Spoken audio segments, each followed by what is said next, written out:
Hello mga bay, kumusta man mo dihang tanan? Mga unta ninyo bay, agoy kapiot ba ning akong pwesto?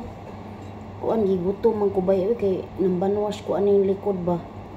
Nya.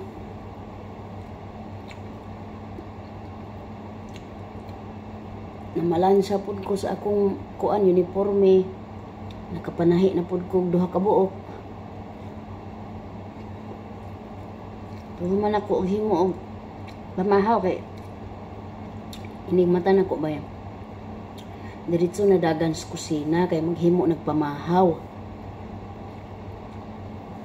Pamahaw ni amahan, pamahaw ni inahan. Pagkahuman,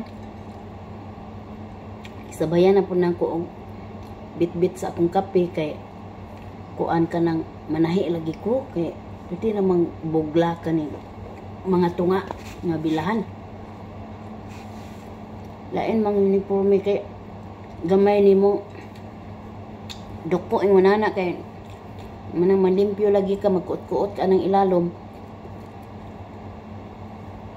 Mukuan man dayon mo bigrak man dayon bay.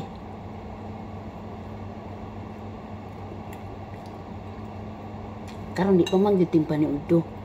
Pero ni udto lang gyud una kay una ba. Di may nalung ang itlog niya. Kaning kanon gahapon sobra ni. Ya di apoy piniritong itlog gabi man ni. Malasado. Ang order man gud ni inahan kanang mixed eggs to iyang gi-order unya. Unsa bay nakaon ako nga sunny side up man akong giluto. Ang sunny side up ang tawag diri ice eggs. Pero usara man ice egg.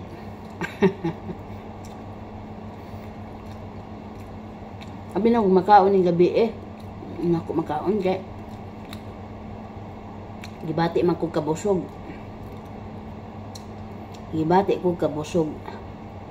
Hagoy gabi ba kay pag naog man gud nako gabi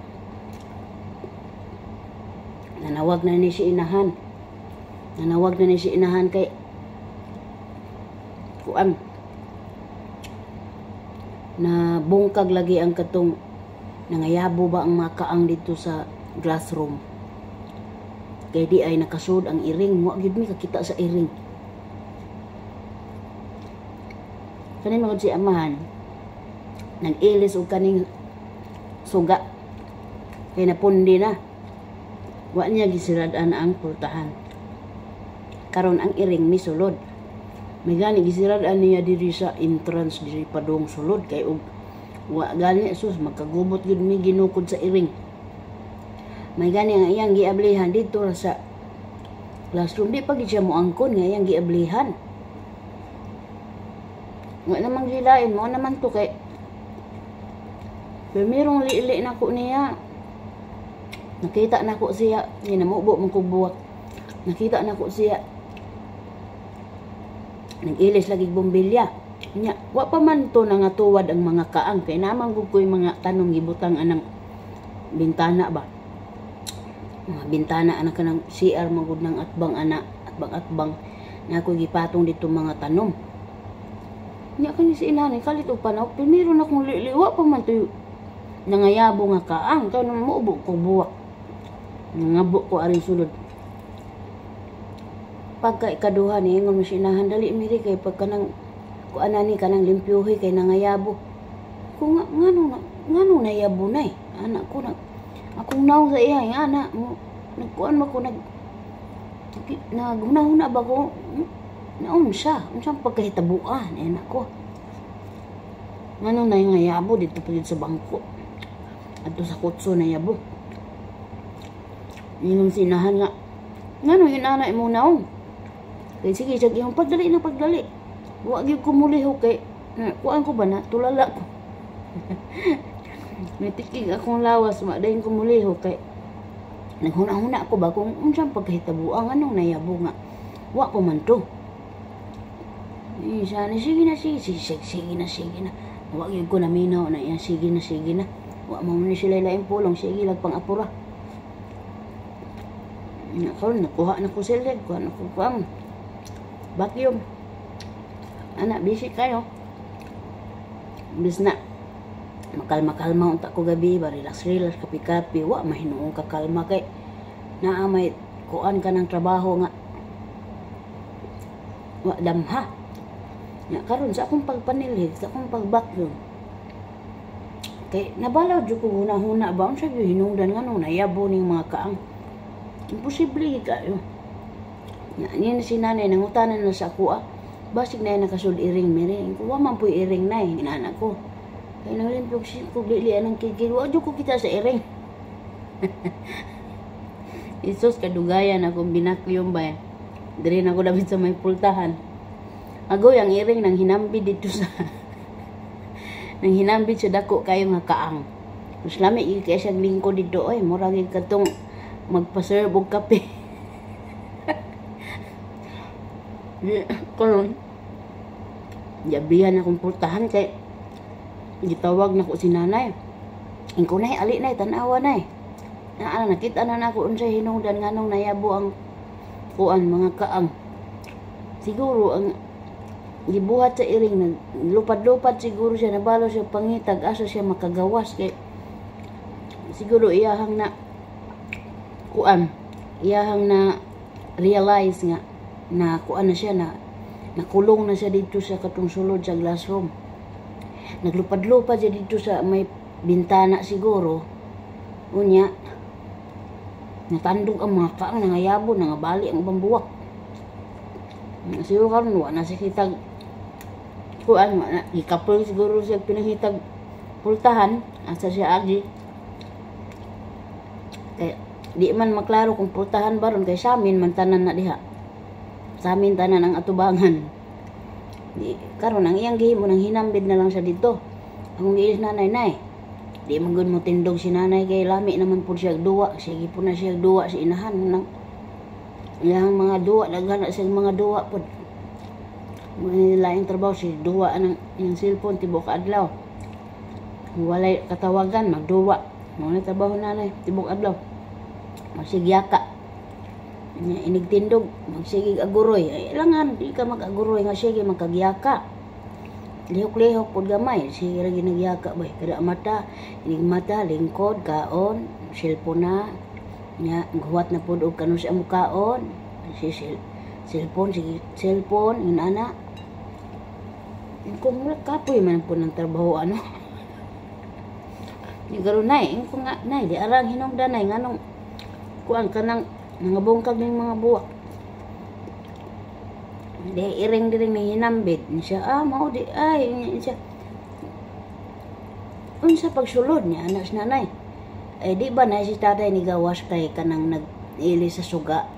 Basig wa siya ka bantay, nakasulod ng iring. Wa niya masirad yung pultahan.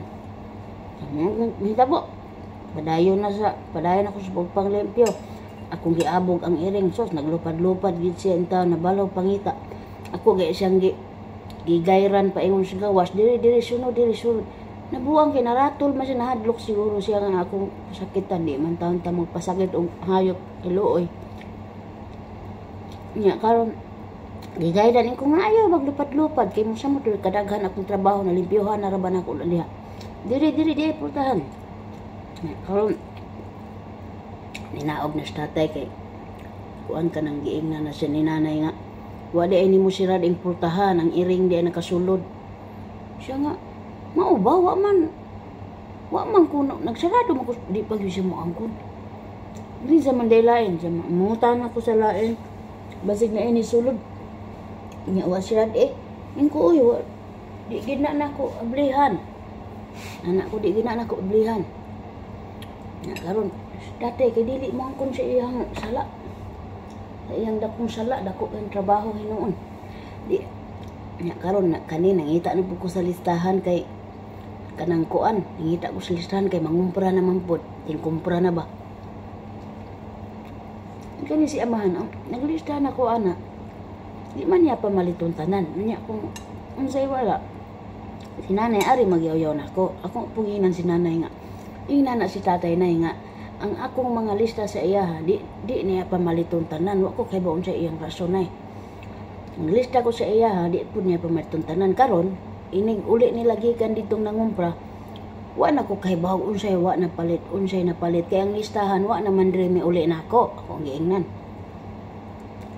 Karon ang listahan dugay na din ha sa iyang lamisa, patong kilid na iyang laptop. Nangutanan ako ni amahan kay tuwa man siya dito hayang-hayang nagbasa na iyang dyaryo. Ingo nga tay, asya man andiri ang listahan, ingo ko ana. Ingo siya nga no man. Ingo nga, naamang ko dito nakalista, nga wa ni mo gipalit. Iwa na ko memorize atong tanan, kay tiguang na ko, yung tano na. Katawa siya. Siya nga, niangkon yung kang tiguang ka na. Ay, diha man tapadong tay, pero asa man listahan tay, nalagi dito wa ni mo napalit niya. Si nanay, pangitaan ko tay, unsa tungo na papalit. Pangitaan ko tay, nanay. Anak ko, ibaw magyug ka na imong asawa tay. Diyan ha. Pinalangga gud kay nimo tong listahan. Nya karon niko gibira niya ang basurahan niya. Kung ano magibirahon may basura tay. Siya nga na may naglabay din he. Ay sos, Ginoo ko. Wa na lang ko magtingog kay klaro na kaayo di mo angkon siya naglabay. Kinsa pa may lain maglabay. Wa na lang kumutingog kay kuan lisod na. Hindi gihapon ta makadaog. Ikaw nagkuot di sa basurahan niya ako pod niyang kamot sige dito kalkalan sa basura ko nga ako pod wa po ko nitabang kay mag-abot niya among mga kamot dito. Kay gamay kayo ang basurahan. Ako ni anak gunaglili sa gunya unsay ang ipangkalkal siya nga na mangoy naglabay diri. Anak siya. Nya ingko wa man koy nakita ang listahan tay. Jesus kay gikumot siguro niya to pag-ayo. Nya gamay na kaayo dito sa ilawom. Gamay na kaayo siya dito sa ilawom. Ngano nakahibaw man siya nga tuagi dito sa ilawom. Nya ingon-ingon pag siya na ay naglabay. Ingko nga gilabay de ay ninimo. Akong giina. Naan man ko'y wala din yung malista niya. Nilakaw na ko. Ano siya pumutingog. Nagkahibaw na ko. Usahay mo guding among amo. Usahay pwede rin mo maistorya ingon ana. Usahay po. Init po kaining ilang mga ulo. Magdepende mo sa ilang mood. Ako ba kay usahay kuan ra pud ko kanang okay sad kay ko ba kay kani sila karon kalmado na bitaw di para sa una nga dayong kasuko dayong kakuan is strict kayo ba mangurog yun ka karon medyo nagbawas na ni sila nagbago na yun ni sugod atong nagpandemic mao to ba nahitabo naglista to nangumpra na silang Sara nangumpra niya gahapon busy kaayo mi busy kay ko di sa kusina. Si panawag ni si inahan. Ni panawag lili aning pultahan ingko. Unsa man lay wa gyud ko maduol. Okay ra pud ko ba kani makasabot kaning mga amo nako murag amigo na nako sila ba. Kana bitaw mura ba nimo amigo na lang sila yun ana pero di hapon mawadan og kuan kanang sani di gyapon maway mo just itarget ko sila usahay manggod kuan kanang sobra pud ni sila usahay ba nya gahapon busy kay samok si inahan usa man ay dali lang diri nga man di man kamo duol nako ningon si inahan kung nga naapa ko'y daghang gihimo di mabiyaan ni akong trabaho unsa man imong tuyo to ako dito sa nagyaw-yaw ko dito sa lutuan ya ali sa lagi nga nang di man ka mamati nako ni kaluoy bidito inahan kay nagisa man ko ba di masunog niya di na mabiyaan di tam sa na hinaan sa nako ni kalayo nya karon yung kamuduol dia o dawatan ning kwarta kay palit nimo og shampoo nimo kuan nagamit mo lawas salamat nakatawa mangyud ko na pagay-gahi pa po niya na manday grasya kada duha ka buwan manggud mi mangayo niya isdaan naman na siya nag-ingon nga dili pwedeng kada buwan kada duha ka buwan na inyuhang kuan gamit sa lawas sige Kada duha ka buwang, magtipid-tipid lang mo sa taon eh. Kausala man ta maligo sa usa ka semana. Dagko man sad ang mga shampoo. Ay, nakurot na gid in taon bay lain man atong kamera, no? Daghan salamat niyo bay, dinhi na lang takotom mao to ang kuang kanang story of the day. Thank you so much. Bye.